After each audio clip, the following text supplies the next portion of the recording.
Hello students, welcome to my YouTube channel DKP with KP। मेरा नाम है काम प्रसाद और मैं आप लोगों को पढ़ाने वाला हूँ आज से क्लास 10 की साइंस। ओके, इसके अलावा यार मैथ भी मैं पढ़ाऊँगा, आप लोगों को सारी वीडियोस दूंगा और क्लास 12 की फिजिक्स भी मैं चला रहा हूँ।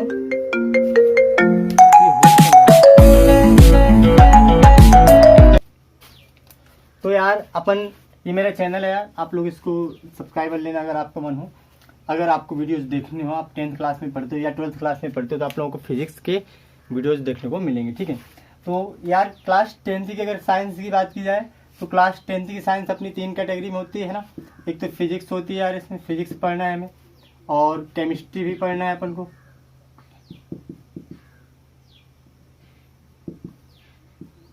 और इसके बाद बायोलॉजी भी पढ़ना है। तो यार तीनों चीज़ हमें क्लास 10th में तीनों चीज़ें पढ़नी होती है, इसलिए फिजिक्स, केमिस्ट्री और बायोलॉजी। आप 12th में जाओगे तो आप लोगों को फिजिक्स, केमिस्ट्री और बायो को आप छोड़ भी सकते हो, मैथ ले सकते हो या फिर बायो ले सकते हो, तो मैथ छूट जाएगी, है ना। तो यार 10th क्लास में अपन सबसे पहले क्या करेंगे, साइंस में अपन फिजिक्स उठाएंगे। बेसिकली किताब में क्या होता है, फर्स्ट नंबर पे इसको दिया रहता है ना, एक नंबर पे केमिस्ट्री होती है, इसके बाद बायोलॉजी होती है और इसके बाद फिजिक्स बाद में आती है सबसे लास्ट में। लेकिन आप लोगों को मैं सबसे पहले फिजिक्स स्टार्ट करूँगा। जब फिजिक्स खत्म हो जाएगी इसका केमिस्ट्री और इसका बायोलॉजी, क्योंकि मोस्ट इंपॉर्टेंट जो पार्ट होता है साइंस का वो आपका फिजिक्स होता है ना। तो सबसे पहले आप लोगों को फिजिक्स, और काफ़ी टाइम भी इसमें लगता है, तो आप लोगों को सबसे पहले फिजिक्स पढ़ना है। तो यार फिजिक्स क्लास 10th की अगर फिजिक्स की बात की जाए तो क्लास 10th की फिजिक्स को 2 पार्ट्स में डिवाइड किए गए। ओके, फर्स्ट पार्ट में आपको लाइट से रिलेटेड चीज़ देखने को मिलेगी, जैसे प्रकाश का परावर्तन, अपवर्तन, फर्स्ट चैप्टर का नाम है। और इसके बाद मानव नेत्र, आपको ह्यूमन आई पढ़नी होगी, और इसके बाद आप लोगों को कुछ दूरदर्शी, सूक्ष्मदर्शी, माइक्रोस्कोप वगैरह पढ़ना होगा। और यार दूसरी जो यूनिट होगी तो उस यूनिट में अपन क्या पढ़ना है, वो इलेक्ट्रिक से रिलेटेड होगी सारी चीज़, जैसे विद्युत धारा हो गई, ठीक है, और आवेश से रिलेटेड चीज़ें होंगी। और इसके अलावा यार चुंबक है ना, विद्युत चुंबकीय प्रेरण वगैरह, चुंबक कम्बक, मोटर वोटर, डायनामो, सारी चीज़ें उसमें पढ़ने वाले हैं। तो यार अगर आप लोगों को क्लास 10th की फिजिक्स को एक अच्छे तरीके से पढ़ना है कि आप लोगों को बेसिक से अच्छे समझ में आए, आपको ज़्यादा एफर्ट ना करना पड़े, तो आप लोग मेरे चैनल को सब्सक्राइब कर लीजिए। सब्सक्राइब करो या ना करो यार, लेकिन आप लोग मेरे वीडियोस देखते रहना, और सब्सक्राइब कर लोगे तो आपको जैसे मैं वीडियो अपलोड करूँगा तो आप लोगों को क्या होगा, मेरे वीडियोज़ की नोटिफिकेशन आपको ऊपर मिल जाएगी ना। तो यार सबसे पहले आज साइंस की बात करते हैं, क्लास 10th की साइंस फिजिक्स में। तो यार पहला जो चैप्टर है, चैप्टर फर्स्ट जो है, चैप्टर फर्स्ट है ना, तो वो है अपना प्रकाश का परावर्तन तथा अपवर्तन। यार जो पहले यूपी बोर्ड का कोर्स सिलेबस था, जो भी कोर्स था, उसमें क्या होता था, परावर्तन अलग चैप्टर होता था, अपवर्तन अलग चैप्टर होता था। लेकिन दोनों को मर्ज करके उन्होंने क्या किया है, परावर्तन और अपवर्तन दोनों एक ही नाम का चैप्टर बना दिया। उससे कोई प्रॉब्लम नहीं यार, अपन को देखो अपवर्तन परावर्तन दोनों अलग अलग चैप्टर में पढ़े या सेम चैप्टर में पढ़े, हमको पढ़ना है सारा, है ना। एग्जाम में कहाँ से आता है, एग्जाम में तो नहीं रखता ना, रहता ना कौन सा चैप्टर है कौन सा नहीं है, वो तो जो भी तुमने पढ़ा है वो तो लिखना है तुम्हें, है ना। तो यार सबसे पहले इसको अपन कहते हैं reflection and refraction of light. Reflection कहते हैं परावर्तन को और रिफ्रैक्शन कहते हैं अपवर्तन को। ओके, तो reflection and refraction of light, यानी प्रकाश का परावर्तन तथा अपवर्तन, बेसिकली हमको ये चैप्टर पढ़ना है सबसे पहले फिजिक्स में, है ना। तो यार सबसे पहले आप लोगों को एक चीज समझ लेनी चाहिए कि यार अपन क्या पढ़ रहे हैं, प्रकाश पढ़ रहे हैं। बेसिकली यूनिट जो है अपनी, यूनिट जो है तो लाइट है ना, मतलब यार सारी चीज़ हमको इस यूनिट में लाइट से रिलेटेड चीज़ें पढ़नी है ना, लाइट की प्रॉपर्टीज पढ़ेंगे सारी चीज़, है ना। तो सबसे पहले अपन इसमें प्रकाश जानेंगे कि प्रकाश क्या होता है ना, प्रकाश। तो यार सब लोग तुम जानते हो लाइट क्या होता है ना, अगर एग्जाम में आया तो सब लोग लिख के चले आना भाई कि प्रकाश क्या होता है। घर में जो बल्ब जलाते हैं वही तो प्रकाश होता है ना यार, है ना। टॉर्च जलाया, बल्ब जलाया, कुछ भी जलाया तो क्या है, प्रकाश। तो यार इसको अपन साइंटिफिक कैसे पढ़ते हैं ना, ऐसा नहीं कि प्रकाश है तो उसको, मतलब साइंस में इसकी डेफिनेशन क्या दी गई है। तो आप लोगों से अगर कुछ बातें मैं पूछूं तो आप लोग उसको समझ सकते हो कि क्या प्रकाश कोई पदार्थ है, कोई वस्तु है जिसको आप पकड़ सकते हो, छू सकते हो, तो कहोगे नहीं सर, है ना, इसका आंसर नो है। तो इसका मतलब प्रकाश कोई भी वस्तु तो है नहीं है ना। तो अपन ऐसा नहीं बोल सकते कि प्रकाश कोई वस्तु है। प्रकाश क्या है, प्रकाश एक यार भौतिक कारण होता है ना, यह साधन होता है, एक ऐसा साधन जो आपको क्या करता है, वस्तुओं को देखने में आपकी मदद करता है, या आपकी आंखों में संवेदना उत्पन्न करता है ना। तो यार आप लोग सिंपल इसकी डेफिनेशन दी जाएगी कि प्रकाश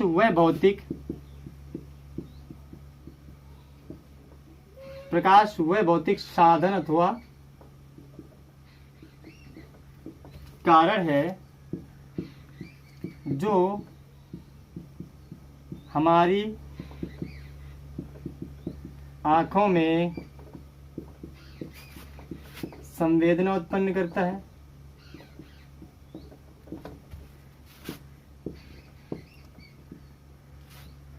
संवेदना उत्पन्न करता है अर्थात वस्तुओं को देखने में हमारी सहायता करता है ना, सहायता करता है। यार आंखों को संवेदना उत्पन्न करने होता है कि आंखें आप लोगों को, आपकी आंखें प्रकाश के बिना बेकार है ना। तो यार प्रकाश क्या करता है, आपकी आंखों में संवेदना पहुंचाता है, सिग्नल्स, तब आपकी आंखें किसी भी वस्तु को देख पाती हैं, है ना। मतलब यार प्रकाश अगर नहीं होगा तो हमारी आंखें किसी काम की नहीं है ना। आप अंधेरे कमरे में आके यार ये क्या रखा, कोई सामान उठा के लेने को कह दिया जाए तो अंधेरे कमरे में आपको कुछ नहीं दिखाई देगा ना। तो यानी आपके लिए इंपॉर्टेंट है आपकी आंखों के लिए क्या, प्रकाश। प्रकाश ये आपकी आंखों में संवेदना उत्पन्न करता है, ठीक है, अर्थात वस्तुओं को देखने में हमारी क्या करता है, सहायता करता है। या यार यहाँ पर अर्थात न लिखो, यहाँ पर लिख दो और लिख दो तुम लोग, ठीक है। और वस्तुओं को देखने में हमारी सहायता करता है अर्थात प्रकाश एक भौतिक ऊर्जा है, एक प्रकार की भौतिक ऊर्जा है जो हमारे दृष्टि ज्ञान को जागृत करता है। ओके, जागृत करता है। तो यहाँ पे यार आप लोगों को सिंपली सारी चीज समझ में आई होगी। प्रकाश अपन कैसे कहते हैं कि प्रकाश पे भौतिक साधन अथवा कारण है जो हमारी आंखों में संवेदना उत्पन्न करता है और वस्तुओं को देखने में हमारी सहायता करता है।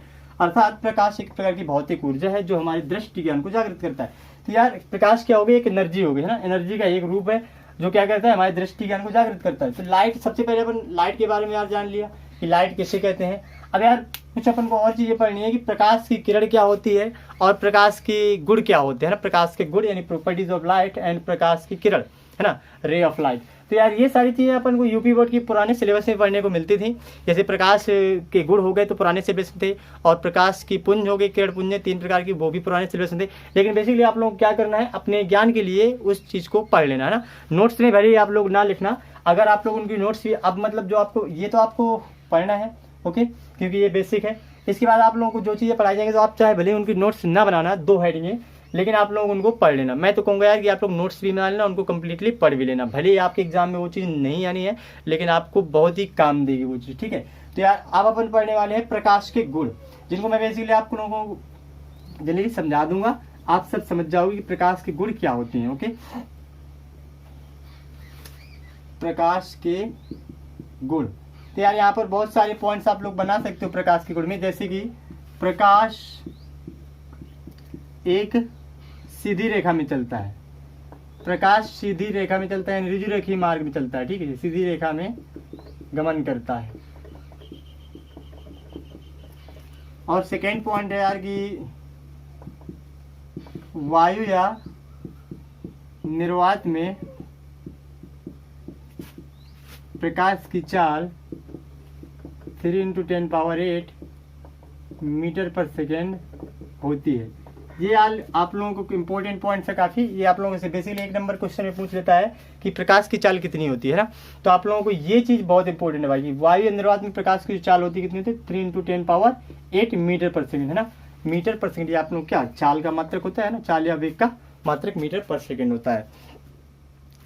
तो यार और ऐसे बहुत सारे आप लोग पॉइंट्स बना सकते हो, मतलब याद करने पड़ेंगे आप लोगों को ऐसे पॉइंट्स, ऐसा नहीं कि आप लोग कोई भी बना दोगे। जैसे मान लो कोई प्रकाश होता है तो वो क्या करता है, किसी अगर शीशे से ऊपर गुजरता है तो उसकी चाल में क्या होता है, परिवर्तन होता है, और उस परिवर्तन के कारण क्या होता है, अपवर्तन की घटना होती है। परावर्तन नहीं है, वहाँ पर चाल में परिवर्तन होता है, यानी कि कुछ कम या ज़्यादा हो जाती है जब प्रकाश एक मीडियम से दूसरे मीडियम में जाता है। जब प्रकाश इसको हम क्या कहेंगे, प्रकाश के अपवर्तन की घटना। बहुत आगे पढ़ने वाले इस चीज़ को। तो यार यहाँ पर आप लोगों को लिख देना है कि प्रकाश, यहाँ पर मैं बहुत सारे पॉइंटों को मिलाकर एक पॉइंट बना रहा हूँ, आप लोग चाहो तो उनको अलग अलग लिख सकते हो कि प्रकाश में परावर्तन अपवर्तन, विवर्तन, ध्रुवण आदि गुण पाए जाते हैं। ये आप लोगों को लिख देना है कि प्रकाश जो होता है तो प्रकाश में ये गुण सभी पाए जाते हैं, परावर्तन, अपवर्तन, विवर्तन, ध्रुवण आदि पाए जाते हैं, ठीक है ना। और इसके बाद यार एक और पॉइंट आप लोग लिखना चाहो तो लिख सकते हो कि प्रकाश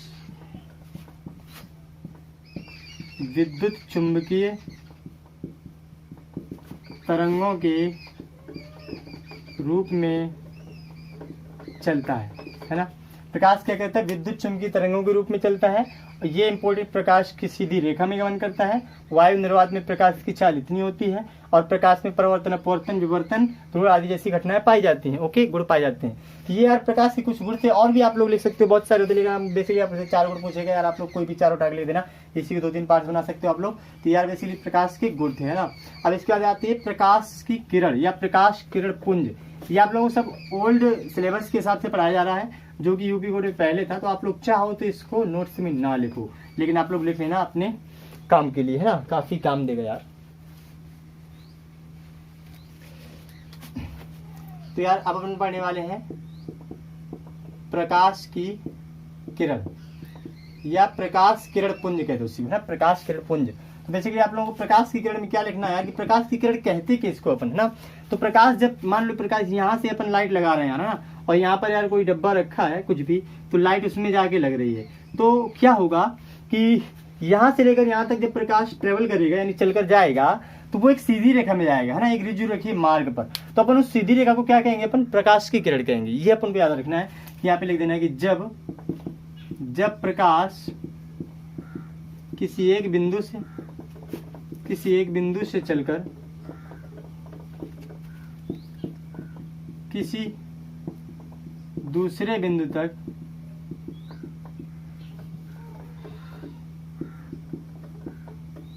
रिजु रेखीय मतलब सीधे, है ना, रिजु रेखीय मार्ग पर चलता है, तो उस मार्ग को प्रकाश की किरण कहते हैं, प्रकाश की किरण कहते हैं। ओके, अब यार ये तो सिंपल क्या है कि जब प्रकाश एक पॉइंट से दूसरे पॉइंट तक गया, तो जिस भी मार्ग से गए तो उस मार्ग को अपन क्या कहेंगे, प्रकाश की किरण कहेंगे। अब मान लिया कि बहुत सारी किरणें जा रही हैं, बहुत सारी किरणें किसी एक ही ऑब्जेक्ट के पास जा रही हैं, तो वो क्या हो जाता है, प्रकाश किरणों का एक समूह बन जाता है ना। तो उसको अपन कहेंगे प्रकाश किरण पुंज, है ना, यानी कि बीम ऑफ लाइट, प्रकाश किरण पुंज। तो यार ऐसे आप लोग लिख सकते हो कि एक से अधिक या बहुत सारी प्रकाश की किरणों की समूह को अपन क्या कहते हैं, प्रकाश किरण पुंज कहते हैं। ये बेसिकली 3 टाइप के होते हैं, तो वो आप लोगों को पढ़ लेना है। एक होता है अभिसारी पुंज, है ना, अभिसारी प्रकाश किरण पुंज। दूसरा होता है अपसारी प्रकाश किरण पुंज, और तीसरा होता है अपने यहाँ पर समांतर पुंज, है ना, समांतर प्रकाश पुंज। तो यार ये आप लोगों को प्रकाश की किरण की डेफिनेशन है, सिंपली आप लोगों को याद रख लेना है। और इसका प्रकाश किरण पुंज आप उनको समझा दिएगा आप लोगों को कि यार किसे कहते हैं कि प्रकाश किरण पुंज, है ना, कि यदि एक से अधिक या बहुत सारी प्रकाश की किरणों के समूह को अपन क्या कहते हैं, प्रकाश किरण पुंज कहते हैं, बीम ऑफ लाइट, है ना।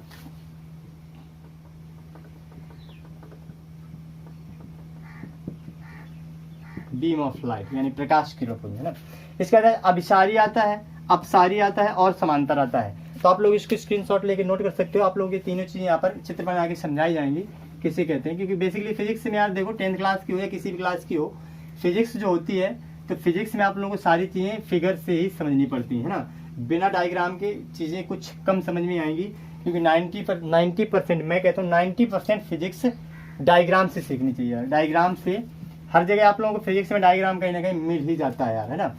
तो देखो अगर यहाँ पर अपसारी की बात की जाए तो आप लोगों को यहाँ पर एक सिंपल सा डायग्राम बनाया जाएगा ऐसे।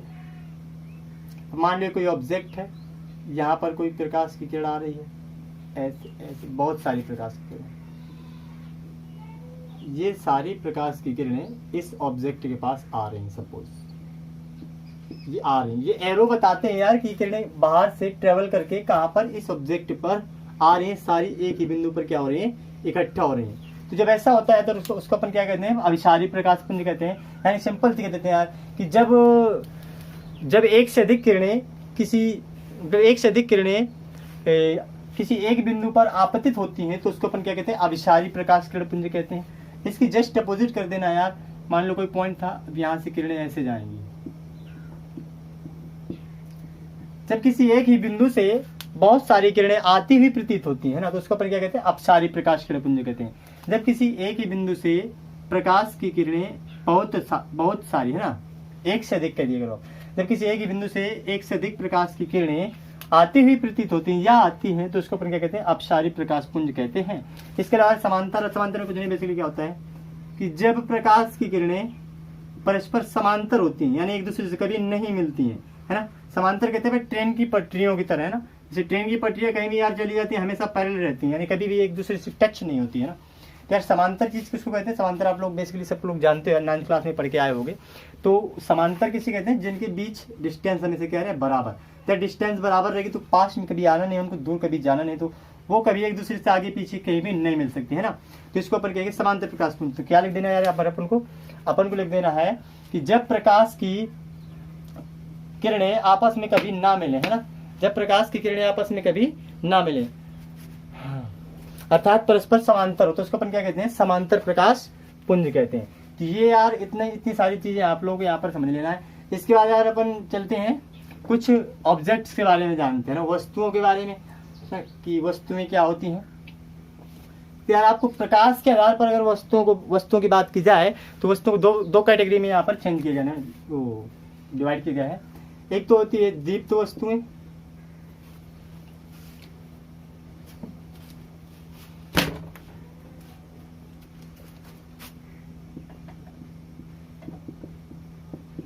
एक तो होती है दीप्त वस्तुएं, हाँ, इल्यूमिनेटेड कहते हैं इसको अपन, इल्यूमिनेटेड ऑब्जेक्ट्स, है ना। तो यार ये दीप्त वस्तु होती है, या इसकी पहले हो गया दीप्त की जगह प्रदीप्त भी लिख देते हैं, प्रदीप्त। और दूसरी होती है अपनी अदीप्त वस्तुएं। तो यार ये सब सिंपल डेफिनेशन होगी, बस आप लोगों को समझना है। आप प्रदीप्त लिख दो या केवल अदीप्त लिख दो, है ना, एडेप्टेड थिंग्स, है ना। तो यार अगर यहाँ की बात की जाए कि ये इल्यूमिनेटेड और एडेप्टेड यानी कि दीप्त वस्तुएं और अदीप्त वस्तुएं क्या होती हैं, तो दीप्त वस्तुएं बेसिकली क्या होती हैं, जो वस्तुएं स्वतः ही प्रकाश का उत्सर्जन करती हैं, उन्हें दीप्त वस्तु कहते हैं यार, है ना। स्वतः ही मतलब क्या हो गया यार, स्वयं से, है ना, बिना किसी की हेल्प के। स्वतः ही का मतलब हो गया यार कि बिना किसी की हेल्प के जो प्रकाश स्वयं उत्सर्जन मीन्स क्या होता है, निकालती हैं, उत्पन्न करती है ना। तो जो वस्तुएं स्वतः ही प्रकाश का उत्सर्जन करती हैं उन्हें अपन क्या कहते हैं, दीप्त वस्तुएं कहते हैं। एग्जाम्पल के लिए आप लोग यहाँ पे लिख सकते हो, सूर्य हो गया आपका, है ना, सूर्य, विद्युत बल्ब हो गया आपका, और इसके अलावा यार जुगनू हो गया आपका, है ना। मतलब जितनी चीजें यार ऐसी चीजें जो कि स्वयं प्रकाश का उत्सर्जन करती हैं, आदि यहाँ पर लिख देना। मतलब बहुत सी चीजें हो सकती हैं, ऐसा नहीं केवल 3 चीजें हैं। तो जो वस्तु स्वयं प्रकाश का उत्सर्जन करती है बिना किसी की हेल्प के, वो क्या कहलाती है यार, दीप्त वस्तु या प्रदीप्त वस्तु कहलाती है ना। एग्जाम्पल यहाँ पे लिख देना आप लोगों को। जस्ट अपोजिट यहाँ पे लिख देना है कि वे वस्तुएं जो स्वतः ही प्रकाश का उत्सर्जन नहीं करती है परंतु बल्कि दीप्त वस्तुओं के प्रकाश की सहायता से दिखाई देती है, उनको अपन क्या कहते हैं, अप्रदीप्त वस्तुएं। और आप लोग एक बात याद रखनी है कि पूरी दुनिया में केवल 2 प्रकार की वस्तुएं हैं, प्रदीप्त और अप्रदीप्त। किसके आधार पर, प्रकाश के आधार पर, है ना। प्रकाश के आधार पर अगर बात की जाए तो केवल 2 प्रकार की वस्तुएं पाई जाती है दुनिया में, एक होती है दीप्त और एक होती है अदीप्त। मतलब जस्ट 2 चीजें हैं यहाँ पर कि दीप्त कौन होगा, जो प्रकाश उत्पन्न करेगा। तो यार 2 ही तो हो सकता है, एक प्रकाश उत्पन्न करने वाली वस्तुएं और एक ना उत्पन्न करने वाली। तो जो भी प्रकाश उत्पन्न करती है उनको अपन क्या कहेंगे, दीप्त वस्तुएं, और जो यार प्रकाश उत्पन्न नहीं करेंगे तो उनको अपन कहेंगे अप्रदीप्त या अदीप्त वस्तु, है ना। तो यार केवल 2 प्रकार की वस्तुएं हैं। तो यहाँ पर आप लोगों को लिख देना है, वे वस्तुएं जो स्वतः ही प्रकाश का उत्सर्जन नहीं करती हैं, बल्कि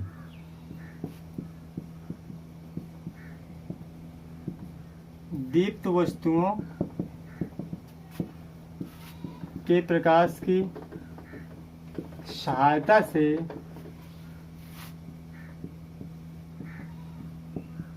दिखाई देती हैं।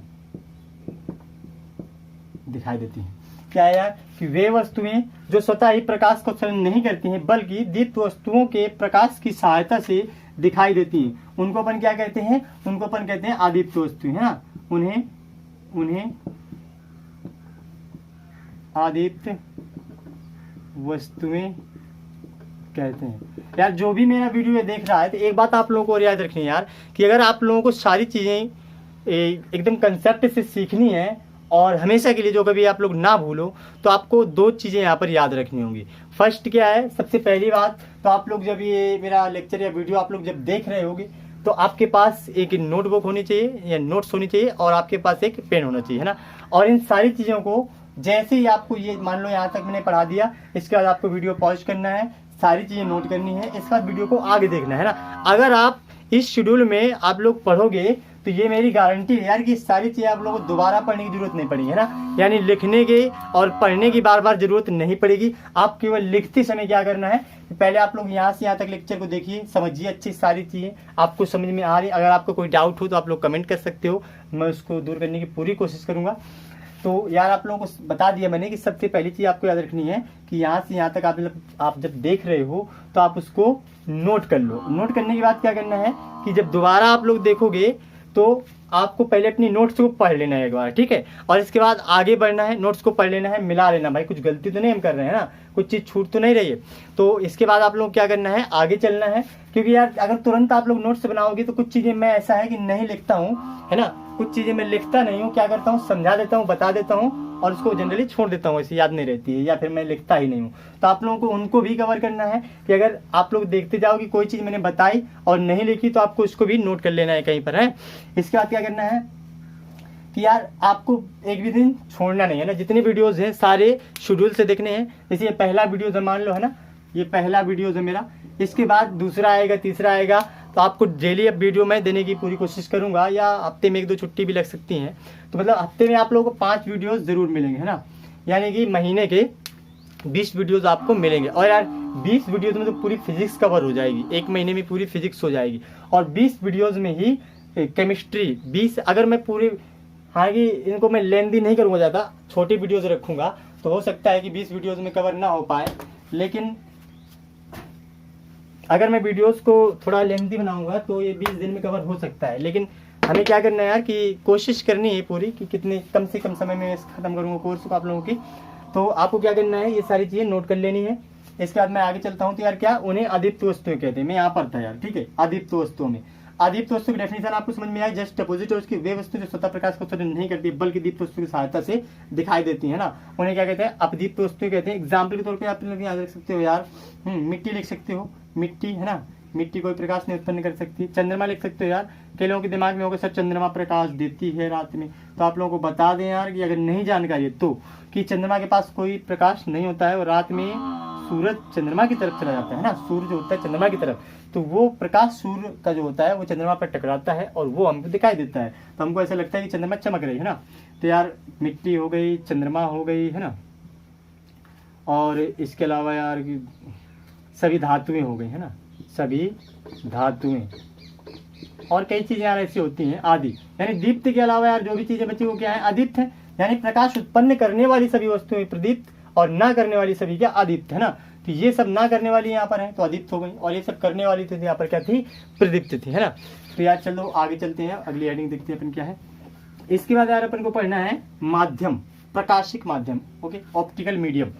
यानी कि प्रकाश जहां से होकर गुजरता है ना, उसी को अपन क्या कहते हैं, माध्यम कहते हैं। सिंपल सी डेफिनेशन होगी यार प्रकाशिक माध्यम की, कि प्रकाश जिस पदार्थ से होकर गुजरता है उसे हम प्रकाशीय माध्यम कहते हैं।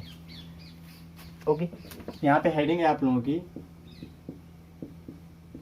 प्रकाशीय या प्रकाशिक माध्यम।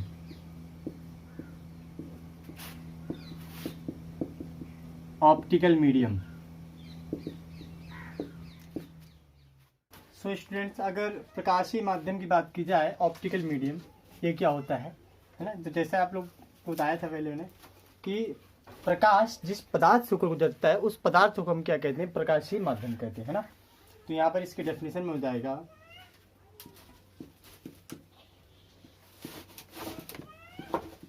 प्रकाश की किरण जिस पदार्थ से होकर गुजरती है उसे प्रकाशीय माध्यम कहते हैं। ओके, प्रकाशीय माध्यम कहते हैं। तो यार 3 प्रकार के पदार्थ हो सकते हैं। ऐसा हो सकता है कि प्रकाश जो अपन ने डाला किसी पदार्थ पर, तो हो सकता है पूरा का पूरा प्रकाश आर पार निकल जाए, है ना। तो उसको अपन क्या कहेंगे, पारदर्शी। ये 3 प्रकार का होते हैं, 3 टाइप्स होते हैं इसके, ना। फर्स्ट इज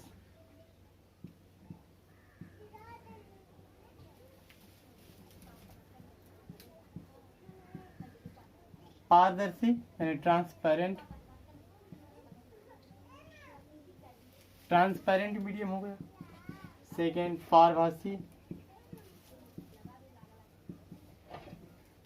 यार ये आप लोगों को सबको लिखना है अपनी बुक में, ठीक है। पारभासी हो गया। ट्रांसलूसेंट एंड थर्ड अपारदर्शी।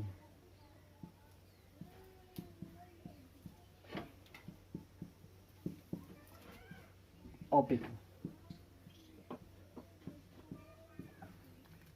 तो यार अगर हम तीनों की बात की जाए तो सिंपल इनकी डेफिनेशन होती है पारदर्शी। आप लोग जानते हो यार किसे कहते हैं ना, इनके आर पार हम देख सकते हैं। यानी कि अगर पारदर्शी की बात की जाए तो उसमें हमको लिखना होगा कि वह माध्यम जिससे प्रकाश का अधिकांश भाग आर पार होकर गुजर सकता है ना। अधिकांश मीन्स होता है यार कि बहुत ज्यादा, यानी आधे से बहुत ज्यादा, थोड़ा बहुत छोड़ करके कुछ, है ना। कुछ होता है ऐसा जो ना गुजर पाए। तो आपको एक चीज बताई जाए यार कि प्रकाश केवल निर्वात से होकर संपूर्ण रूप से पूरा प्रकाश ज्यादा है। अदरवाइज अगर कोई मीडियम है बीच में, जैसे अगर वहां पर एयर भी है, जैसे लाइट या बीच में हर जगह एयर है, यहाँ से लाइट होकर जाएगी तो कुछ ना कुछ उसका अवशोषण उस एयर में जो छोटे छोटे कण होंगे, है ना, पार्टिकल्स, वो क्या करेंगे, प्रकाश को थोड़ा बहुत अवशोषण करेंगे। तो यार आपको एक बात याद रखनी, अगर कोई मीडियम से होकर प्रकाश जा रहा है तो वहां पर थोड़ा बहुत तो उसमें डिक्रीज होगा, है ना, उसमें थोड़ी कमी आएगी, थोड़ी बहुत कमी जरूर आती है, ये आपको याद रखना है। इसके बाद पारभासी माध्यम है, तो पारभासी में क्या होता है, ज्यादा कमी आती है, यानी कि आंशिक मात्रा ही प्रकाश की आर पार गुजर पाती है, उसको अपन क्या कहते हैं, पारभासी माध्यम। अपारदर्शी में क्या लिखना है अपन को, अपारदर्शी में लिखना है कि प्रकाश इससे आर पार होकर नहीं गुजर पाता, है ना। एग्जाम्पल्स अगर लिखना चाहो तो पारदर्शी के एग्जाम्पल्स में आप लोग स्वच्छ जल, है ना, और साफ कांच भी लिख सकते हो आप लोग, है ना, और कागज वगैरह ऐसी चीजें आप लोग लिख सकते हो, है ना। और पारभासी माध्यम में क्या लिख सकते हो आप लोग, घिसा हुआ कांच। घिसे हुए कांच से क्या होता है, प्रकाश बहुत ही कम जा पाता है ना। और गंदा जल, और इसके अलावा यार आप लिख सकते हो तेल लगा हुआ कागज आदि, है ना, ऐसी चीजें आप लोग लिख सकते हो। तो अगर बात की जाए यार पारदर्शी माध्यम की, तो आपको डेफिनेशन में लिखना है सबसे पहले पारदर्शी में नंबर 1 में, ठीक है। वह माध्यम जिससे होकर प्रकाश का अधिकांश भाग आर पार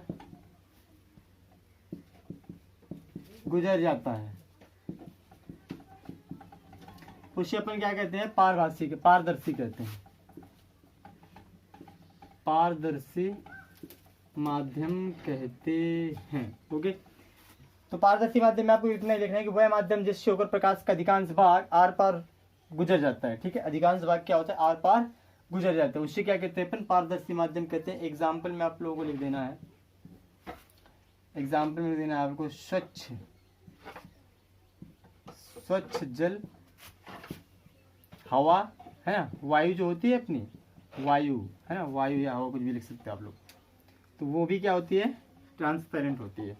और इसके बाद आप लिख सकते हो साफ कांच आदि। ये जो एग्जाम्पल्स हैं ये किसके हैं, ट्रांसपेरेंट यानी पारदर्शी के हैं। अगर यहाँ पे यार दूसरी बात की जाए, अब इसी में आप लोगों को एक एक करके सारी चीजें नोट करते जाना है।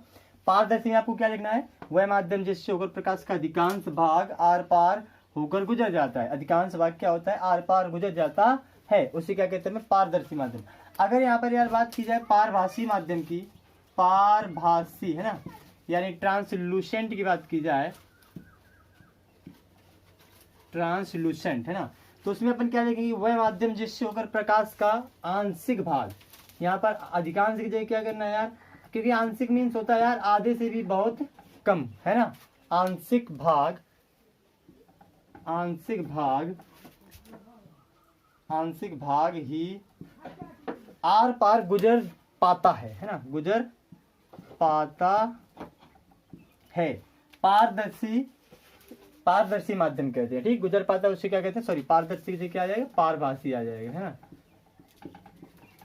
पारभासी माध्यम कहते हैं, उसे क्या कहते हैं, पारभासी माध्यम कहते हैं। एग्जाम्पल चेंज हो जाएंगे, तो स्वच्छ की जगह क्या हो जाएगा यार, गंदा जल हो जाएगा, ओके, गंदा जल। और ये हवा वायु नहीं रहेगी, और यहाँ पर हो जाएगा यार घिसा हुआ कांच, है ना, घिसा हुआ कांच। और एग्जाम्पल और लिख सकते, तेल लगा हुआ कागज, तेल लगा हुआ कागज।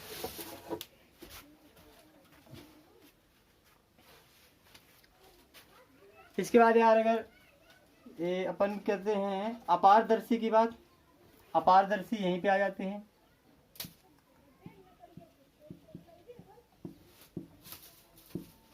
अपारदर्शी की बात अगर करते हैं, ओके, ओपेक, तो उसमें अपन क्या लिखना है, वह माध्यम जिससे होकर प्रकाश, जिससे होकर प्रकाश आर पार नहीं गुजर पाता है, आर पार नहीं गुजर पाता है, उसे अपन क्या कहते हैं, अपारदर्शी माध्यम कहते हैं, अपारदर्शी माध्यम कहते हैं, ओके। एग्जाम्पल में आप लोग यहाँ पर लिख सकते हो, मिट्टी, लकड़ी,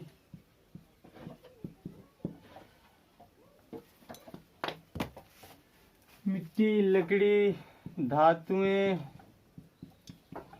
दर्पण आदि, है ना यार। ये सारी चीज एग्जाम्पल जो है तो आप लोग यहाँ पर लिख सकते हो। सो इसके बाद अगर बात की जाए स्टूडेंट्स, तो इसके बाद हमको पढ़ना है प्रकाश का परावर्तन। मोस्ट इंपॉर्टेंट टॉपिक है फॉर बोर्ड एग्जाम, ठीक है। मतलब ये टॉपिक से बोर्ड एग्जाम में क्वेश्चंस आते रहते हैं।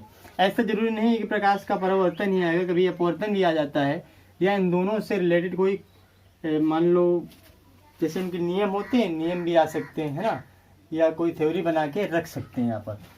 तो यार ये काफ़ी इम्पोर्टेंट टॉपिक है अब अपन जो पढ़ने वाले हैं, तो ये आपके बोर्ड एग्जाम के लिए काफ़ी इम्पोर्टेंट टॉपिक होगी। जैसे कि चैप्टर का नाम है प्रकाश का परावर्तन तथा अपवर्तन, है ना। तो उनमें से अब अपन परावर्तन पर पहुंच चुके। अभी हम क्या पढ़ रहे थे, बेसिक चीज़ें पढ़ रहे थे कि प्रकाश क्या होता है और प्रकाश के आधार पर वस्तुएं कितने प्रकार की होती हैं। इसके अलावा यार प्रकाश की किरण क्या होती है ना, प्रकाश किरण पुंज क्या होता है, ये सारी चीज़ें अभी तक पढ़ रहे थे अपन। अब हम पहुंचे हैं इस चैप्टर के फर्स्ट पार्ट प्रकाश के परावर्तन में। अब हम यहाँ से परावर्तन पढ़ेंगे यार, परावर्तन के अनुप्रयोग यानी जो भी होंगे परावर्तन के, मतलब किस में परावर्तन होता है, दर्पणों में होता है, लेंस में तो होता नहीं, है ना। वो दर्पण पढ़ेंगे, इसका मतलब यानी परावर्तन दर्पण में हो रहा है, दर्पण के बारे में नॉलेज होनी चाहिए। फिर यार हम अगले पड़ाव पर पहुंचेंगे अपन किसमें, अपवर्तन पढ़ेंगे। तो उसमें यार अपन अपवर्तन होता है लेंसों पर, तो उसमें अपन लेंस पढ़ने वाले हैं ना। तो सबसे पहले अगर यहाँ पर परावर्तन की बात की जाए तो यार आप लोगों को इस देखो ये इतनी बड़ी हेडिंग है जो प्रकाश का परावर्तन, रिफ्लेक्शन ऑफ लाइट, है ना, रिफ्लेक्शन ऑफ लाइट। यार ये बहुत ही सिंपल होता है, बस आप लोगों को थोड़ा सा दिमाग लगाना होता है यहाँ पर, है ना। तो आपको अगर एक डायग्राम के सहायता से मैं इसको समझाना चाहूँ तो मान लो कि आपके पास ये एक मिरर रखा हुआ है, मैंने एक नीचे मिरर रख दिया, ठीक है। ये आपके पास पॉलिश है लगी नीचे से, ये मिरर है। अगर ऊपर से ऐसे लाइट आएगी, सपोज करो कि ऐसे लाइट की कोई किरण आई, है ना, रे ऑफ लाइट यहाँ से चलकर आती है। तो पहली बात तो आप लोगों को याद रखना है यार कि जब कोई किरण ऊपर से आती है ना, तो बीच में यहाँ पर कौन सा मीडियम है यार, वायु, है ना।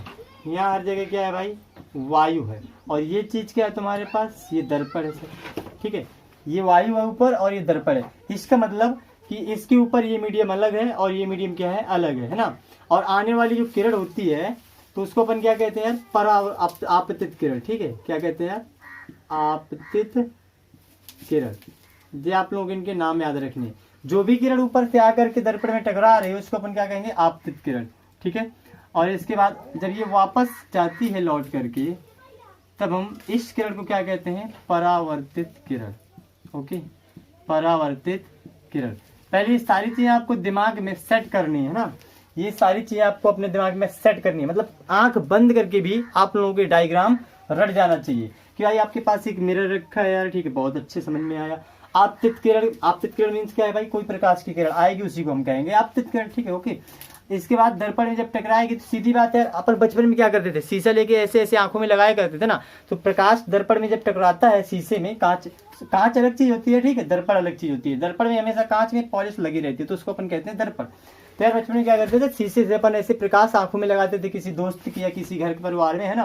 तो वही चीज सेम कहानी है यार कि प्रकाश आया, टकरा कर वापस जाएगा, वापस जाने वाले को अपन क्या कहेंगे, परावर्तित किरण कहेंगे। आने वाली किरण को हमने क्या कहा था, आपतित किरण कहा था। और जिस पॉइंट पर टकरा रही है मिरर में, ठीक है, जिस पॉइंट पर टकरा रही है मिरर में, वहां पर उस जगह पर इस मीडियम पर अपन को एक क्या करना है, अभिलंब डाल देना, लंब। जैसे मान लीजिए मीडियम आपका ये है दर्पण, ठीक है, तो इस दर्पण पर आपको 90 डिग्री के एंगल पर यहाँ से अभिलंब डाल देना। तो 90 डिग्री यार इसे डालेंगे अपन, है ना। तो अगर बात की जाए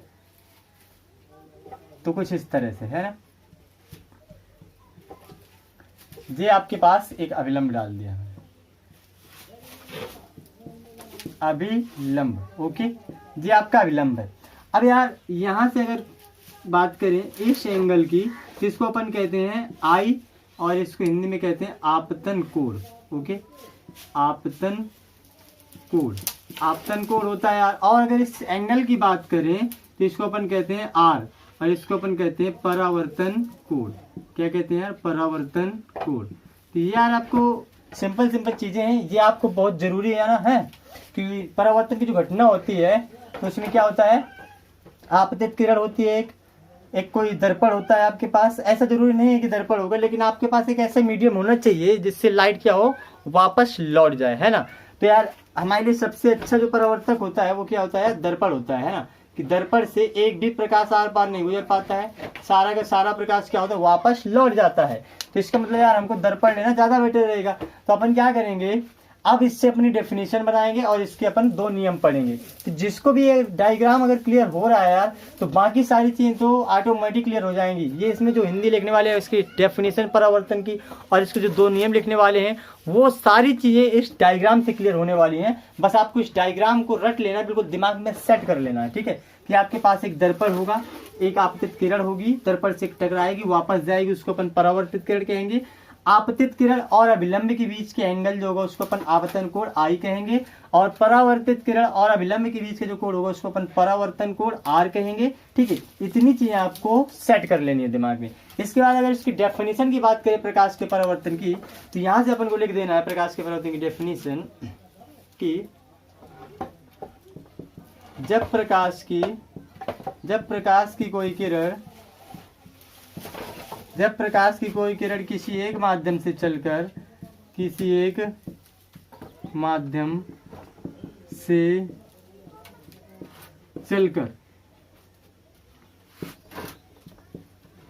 किसी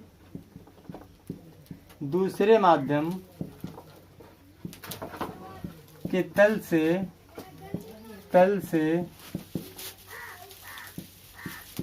टकराकर वापस लौट आती है, तो इस घटना को प्रकाश का परावर्तन कहते हैं, है ना। यार सिंपल सी डेफिनेशन है। आप लोग अगर आप लोग डायग्राम में देख के पढ़ो इसको, तो जब प्रकाश की कोई किरण, ओके ये प्रकाश की किरण है भाई, ठीक है, आपके पास एक प्रकाश की किरण है ना, किसी एक माध्यम से चलकर, बिल्कुल वायु माध्यम से चलकर जा रही है, ठीक है, ये आपतित किरण मतलब प्रकाश की कोई किरण, ठीक है। तो ये प्रकाश की किरण है। तो जब प्रकाश की कोई किरण, ये प्रकाश की किरण किसी एक माध्यम से चलकर, वायु से चलकर किसी दूसरे माध्यम के तल से टकरा के, तो भाई दूसरा माध्यम दर्पण था, आर पार नहीं गई ना, तल से टकरा कर वापस लौट आई ना, है ना। तो किसी दूसरे माध्यम के तल से टकरा कर वापस लौट आती है। देखो वापस लौट आई उसी मीडियम में, है ना, वायु में, है ना। वापस मतलब उसी मीडियम में लौट आना, ऐसे लिख सकते हो आप लोग, वापस उसी माध्यम में, है ना, वापस उसी माध्यम में लौट आती है, वापस उसी माध्यम में लौट आती है। तो इस घटना को अपन क्या कहते हैं, प्रकाश का परावर्तन कहते हैं। ओके, तो आई होप कि आप लोगों को अच्छे समझ में आया। एक बार और देख लो, आप लोग डायग्राम को देखते जाइए, डेफिनेशन को पढ़ते जाइए। जब प्रकाश की कोई किरण, ये है प्रकाश की किरण, किसी एक माध्यम चलकर, वायु से चलकर किसी दूसरे माध्यम के तल से टकराकर, दूसरा माध्यम दर्पण है, वार पार नहीं कर रही है, उसके तल से टकराकर वापस उसी माध्यम में लौट आती है, तो इस घटना को अपन क्या कहते हैं, प्रकाश का परावर्तन कहते हैं। तो यार प्रकाश के परावर्तन की डेफिनेशन थी। इसके अलावा यार प्रकाश के परावर्तन के दो नियम भी होते हैं, तो वो दो नियम आप लोगों को फटाफट याद कर लेने हैं। और वो दो नियम याद करने के लिए आप लोगों को एंगल याद रखना होगा यार, आई और आर, ठीक है। तो यहाँ पर आप लोगों को बताए जाएंगे दोनों नियम की। नियम नंबर जो पहला होता है परावर्तन के नियम, ओके, प्रकाश के परावर्तन के नियम। तो यार अगर प्रकाश के परावर्तन के नियम की बात करें तो पहला जो नियम होता है वो क्या होता है, आपतित किरण, आपतित किरण, परावर्तित किरण,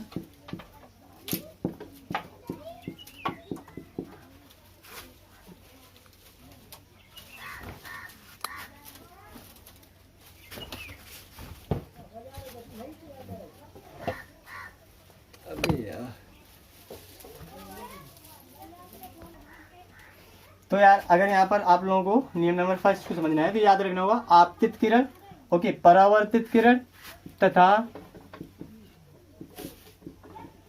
आपतन बिंदु पर, तथा आपतन बिंदु पर खींचा गया अभिलंब, अभिलंब, तीनों एक ही तल में होते हैं। ओके, यानी आपको नियम नंबर फर्स्ट क्या है, आपतित किरण यानी ये वाली किरण, परावर्तित किरण यानी ये वाली किरण, है ना, और आपतन बिंदु यानी कि जिस पॉइंट पर किरण टकरा रही है ना, आपतन बिंदु पर खींचा गया अभिलंब यानी कि ये चीज, है ना, वो तीनों क्या होते हैं यार, एक ही तल में। मीन्स यार एक ही तल होने का मतलब है, जैसे मान लो ये आपके पास दर्पण था, ओके, प्रैक्टिकल अगर इसको आप समझने की कोशिश करो तो मान लो आपके पास क्या था, दर्पण था यार, ठीक है। अब यहाँ से कोई अगर प्रकाश की किरण ऐसे इसमें टकराई जाएगी, ठीक है, ऐसे टकराई जाएगी तो इसको हम कहेंगे आपतित किरण, ये होगी हमारी परावर्तित किरण, और ये होगा अपना अभिलंब। ये अगर तीनों के तीनों निकालोगे तो एक ही तल में है ना यार, इस तरफ सबकी सब इसी तरफ है ना। ऐसा तो नहीं यार कि आपतित किरण यहाँ थी तो परावर्तित किरण ऐसे ऊपर जा रही, या विलंब ऊपर है, या विलंब उस तरफ है ना। तो सारी चीजें क्या है, एक ही तल में है ना। अगर इसको अपन 3D में समझना चाहें तो XYZ तल लेकर अपन देखेंगे कि एक ही तल में होंगी, है ना, XY तल में या YZ तल में या फिर ZX तल में। तो यार इस चीज को आप समझ सकते हो, ऐसे प्रकाश की किरण गई, ऐसे वापस लौटी, अभिलंब भी ऐसे ही होगा। ये तीनों चीजें क्या होंगी, एक ही तल में होंगे। आपतित किरण, परावर्तित किरण तथा आपतन बिंदु पर खींचा गया लंब, तीनों क्या होंगे, एक ही तल में होंगे। एंड सेकेंड नियम यार जो है तो फाइनल, इसके बाद अपन रेस्ट करेंगे यार, अगले वीडियो में देखेंगे बाकी चीजें। तो सेकेंड नियम की बात करें तो यार आई आर बराबर होते हैं ना, कोण आई बराबर होता है कोण आर के, यानी अपन लिख देना है कि आपतन कोण तथा परावर्तन कोण परस्पर क्या होते हैं, बराबर होते हैं ना। तो यार आई होप कि आप लोगों को वीडियो अच्छा लगा होगा। अगर वीडियो अच्छा लगा तो वीडियो को शेयर कीजिए अपने फ्रेंड्स में, जिनको भी जरूरत है सब लोगों को शेयर कर दीजिए, दबा के शेयर कीजिए, जिसको भी जरूरत है तो आप लोग उसको तुरंत भेजिए यार। और आप लोग यकीन कीजिए मैं आप लोगों को सारी वीडियोस दूंगा, और मैथ की भी वीडियोस दूंगा, और अच्छी क्वालिटी की वीडियोस दूंगा, ठीक है। तो बस यार वीडियो क्वालिटी अच्छी हो ना हो, लेकिन पढ़ाने का तरीका जो हो अच्छी क्वालिटी के दूंगा है। तो मेरे चैनल DKP को सब्सक्राइब कीजिए, अपने सभी फ्रेंड्स को शेयर कीजिए, और यार सब्सक्राइब करने के बाद बेल आइकन को प्रेस जरूर कर लेना है। ओके, तो आज के लिए इतना ही, मिलते हैं अगले कल वीडियो में।